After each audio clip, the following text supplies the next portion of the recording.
Hello, Blake. How you going? Hello, Declan. How are you? Very well. Should we talk about Sherlock Holmes' Memories of Murder? I do have a background in performance and acting, but probably about 15 years to 2 decades since I actively was working in acting. I've done a few roles here and there, but really I'd come back to Australia, I've been back here for a year or two, and I hadn't any plans to get back into acting. I got approached by yourself in conjunction with John, who played Yeah. Sherlock, to do the role of Watson, and saw the script and thought, well, this is something I could do. And I felt that I would probably work well with John because I'd known John for a few decades, and we'd worked before in conjunction doing performance and stunt work and routines and even dancing and musical numbers and acts, sort of, so to speak. But I knew that my repertoire with John and my sort of connection with him as a friend would work well with the dynamic between Sherlock and Watson. And I felt that John should be front and center because he was Sherlock, and I could take more of a sort of supporting role, which I felt I would be better at acting wise. I like to play a more subtle character background sort of guys. I'm not really a leading man, or I don't like to sort of push the forceful nature of what you need to do to keep the whole thing going on your shoulders. When we initially approached you as well, it was actually John's idea. And like you say, he was like, I've got this guy, he'll be perfect for this. Because, Sherlock and Watson, they have such a rapport together and so many years and Yeah, history together, just like yourself and John. So it was, that's why I knew it would work. Yeah. yeah, it was a perfect piece of casting, really. And I think we have to thank John for that as well. Um, Yes, because John, you primarily knew John, and I didn't know you as such. I had probably met you once or twice in a few situations yeah, socially, in but passing, I yeah. didn't really know who you were as such. And then John mentioned, oh, you've met Declan a couple of times doing this or that, and I was like, oh yeah, yeah, that young chap, yeah, I remember Yeah. him. He wants to do a short film, and he wants to do Sherlock Holmes. So when he said that, at first I was like, "Yep, I'm on board. I'm happy to do it." And secondly, my mind immediately went to David, who's another friend of mine of 20 or 30 years, who immediately popped into mind because he is the Sherlock go-to guy. He's got the costumes, he's got the Sherlock Museum. He just completed construction on a 221B Baker Street exterior set, so the timing was fantastic. And not too long earlier, just before I left the UK, in fact, I think it was like within 4 or 5 days of getting on the plane and coming back here, one of the last things I did in the UK was I went out to the real Baker Street.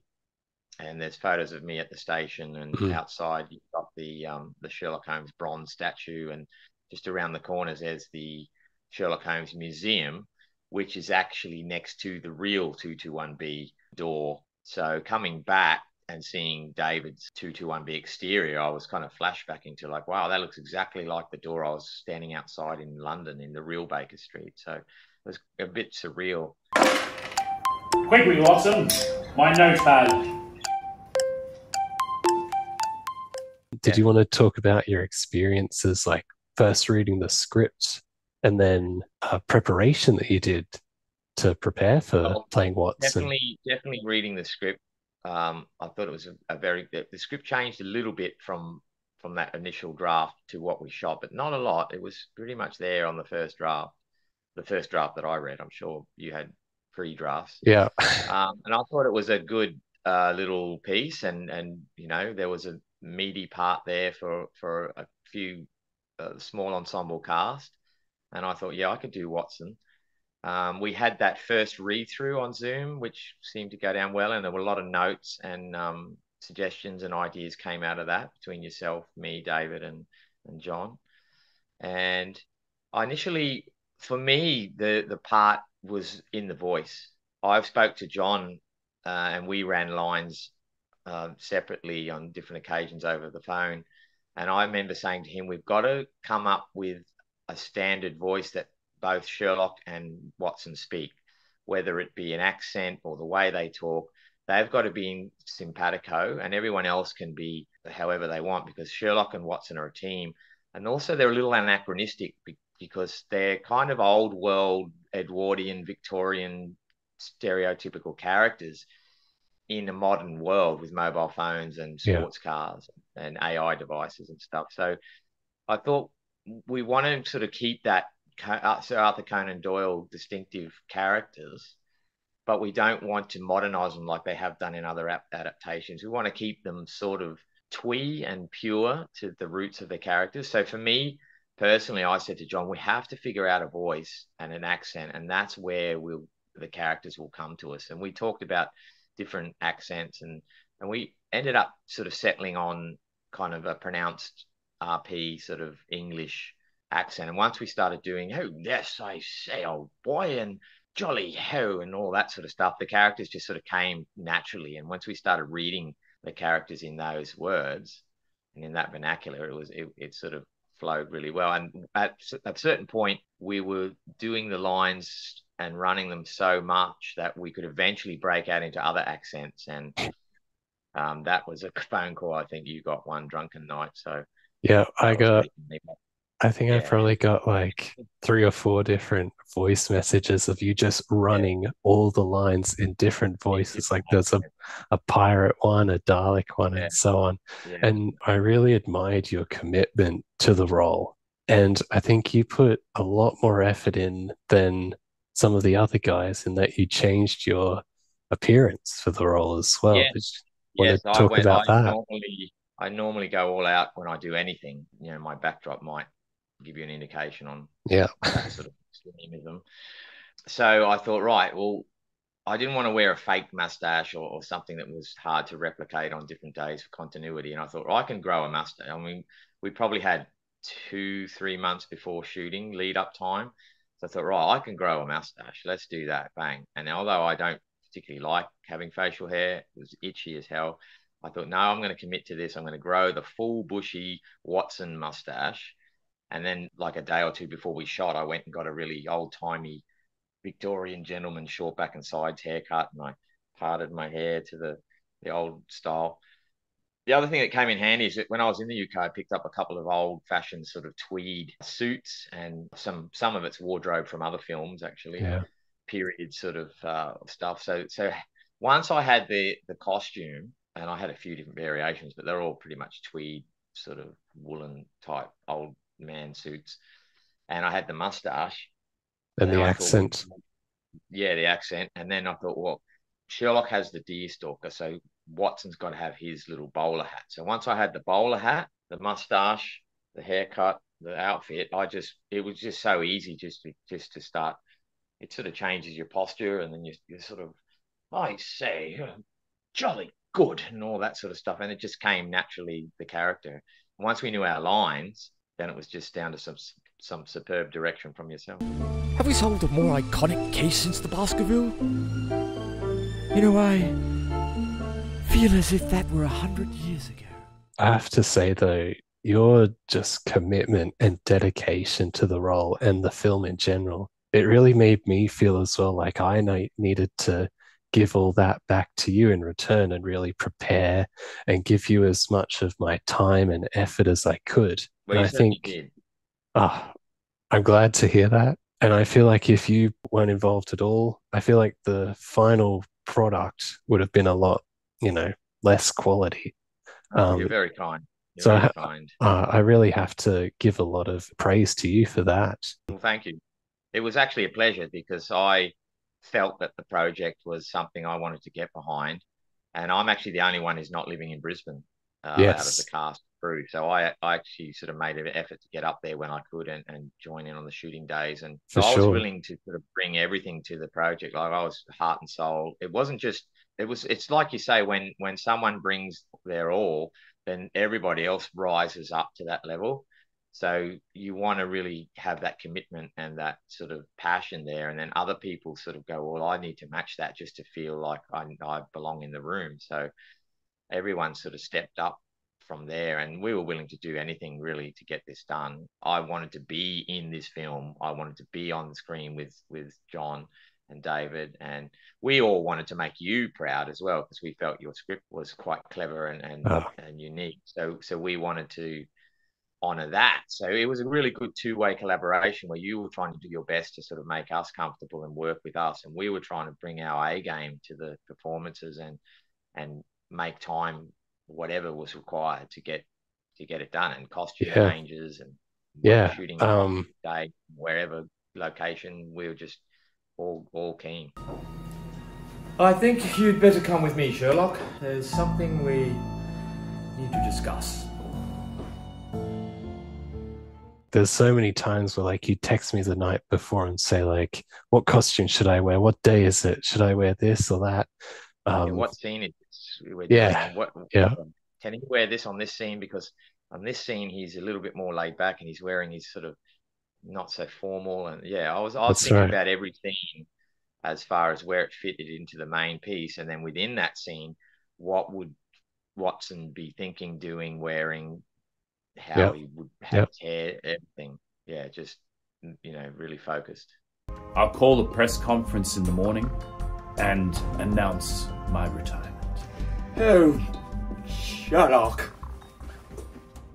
Do you have a favorite day or moment or scene during filming? Well, I wasn't actually, out of the three main cast, I was probably there the least, because there were days where you shot without me because I wasn't able to get up there, or I wasn't on screen those days. So I'm thinking really it's only like maybe 3 or 4 days we shot that I was there. Well, we shot a day at David's, which was at the 221B exterior. That was kind of cool. And then we shot a really meaty scene for Watson when he comes in and confronts Sherlock about the realization that he knows he did it.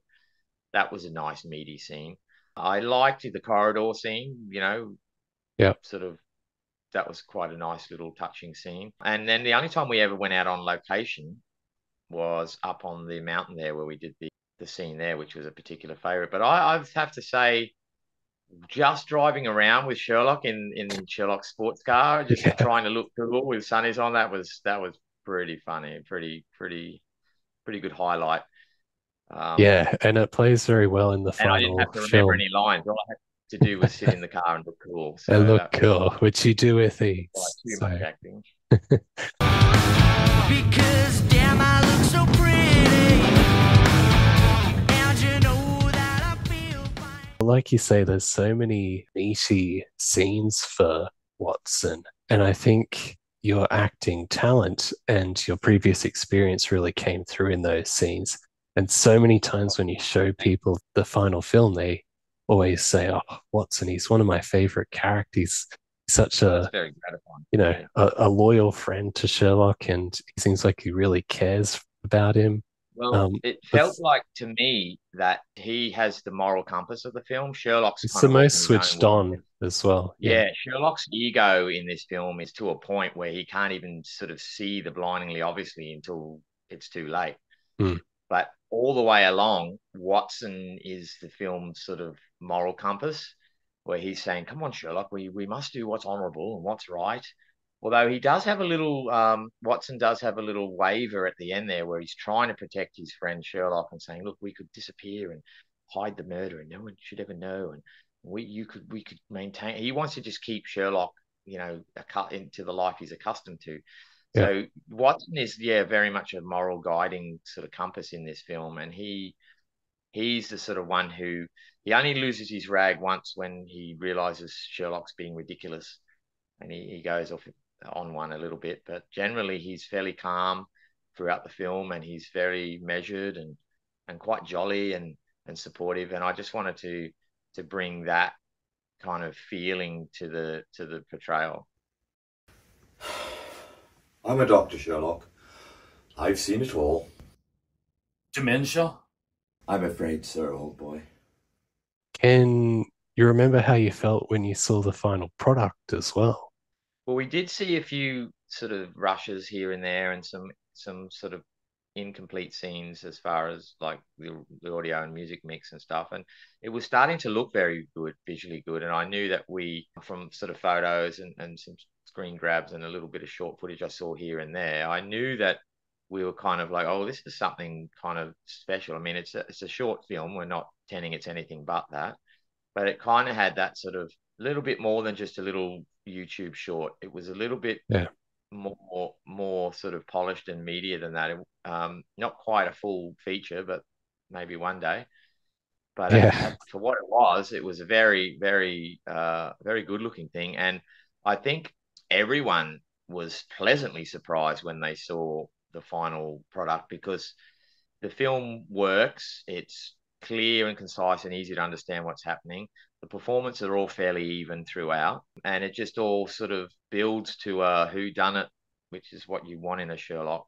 And I've watched it with a couple of other people who thought, oh, maybe Watson's the murderer, maybe he did it. Yes. Like, no, the ultimate twist is coming. It was such a low budget thing. There's a lot of challenges, and we met a lot of those challenges where we could. So I guess my final take on the film is that it was a very worthwhile thing to do. It captured a moment in time when we were really doing this thing, and I find it amusing to see myself with a moustache and Yeah, it's weird seeing you Sherlock thing. without one now. John really, yeah, without one. John really inhabits the character, and you really believe he's Sherlock. Mm. So yeah, my overall sort of experience was very positive, and the end result is something to be proud of. And now we're probably a few weeks away from like revealing it to the greater public and putting it out there for other people to see, and I couldn't be more excited. No, neither could I. And I think in large part that's thanks to you, Blake. That you did such an incredible job with your commitment and dedication, learning all the lines, changing your physical appearance, asking so many questions so that you can bring best version of yourself as Watson to the screen. And I couldn't be more proud of the work that you've done for the film. And Thanks. I just can't wait for everyone to see it and give you all the Yeah, praise that you deserve. I can't wait. Well, thank you very much for your time, Blake. I really appreciate it. And hopefully everyone checks out the movie when it finishes. Yeah, if you've got any other projects, I'm your guy. Yes. I'm more used to working behind the camera and on production than I am in front of the camera, but I sort of dusted off the acting chops and came out of retirement for probably maybe not one last performance, but it was really good to get back on deck and stretch some of those thespian muscles. So yes, yeah. Thank you for the opportunity, because without you, it just would have been a bit of a pipe dream, really. Oh, thanks, Blake.